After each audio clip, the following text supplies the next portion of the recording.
Novruz süfrəsini bol çeşidli yeməklərsiz, şirniyyatlarsız təsəvvür etmək mümkün deyil. Bayrama ən ciddi hazırlıq isə mətbəxdə gedir. Müxtəlif şirniyyatlar hazırlanır, şəkərbura, paxlava, qoğal bişirilir. Süfrəyə əyləşən insanlar isə bütün bunları eyni vaxtda dadmağa çalışır. Lakin bu şirniyyatların yüksək kaloriyaya malik olduğunu təəssüf ki unuduruq və nəticədə artıq çəki problemi qaçılmaz olur. Bir də bunun üzərindən çayla şirniyyat yemək yüksək kalori göstəricilərinə malik olduğu üçün şirniyyat təbii ki, mədə-bağırsaq sistemində gələcəkdə ciddi problemlər yarada bilir.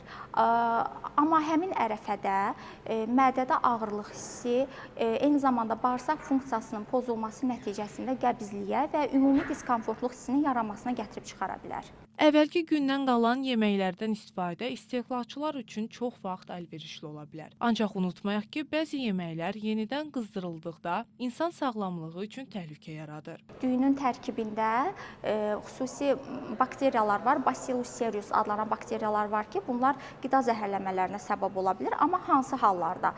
Birincisi düyü yaxşı bişirilmədikdə və ikincisi plov bayat yeyildikdə. Yəni dəfələrlə plov termiki emala məruz qalarsa, dəfələrlə qızdırılarsa, həmin bakteriyaların inkişaf etməsi üçün əlverişli şərait yaranır. Mayonez və salatın əsas inqrediyentlərindən biri olan yumurta, bilirik ki, bunlardan hazırlanmış salatlar saxlama rejiminə riayət edilmədikdə qida zəhərlənmələrinə gətirib çıxara bilər. Ona görə də ümumiyyətlə salatlar hazırlandıqdan sonra uzun müddət süfrədə saxlanılmamalı və soyuducuya yerləşdirilməlidir.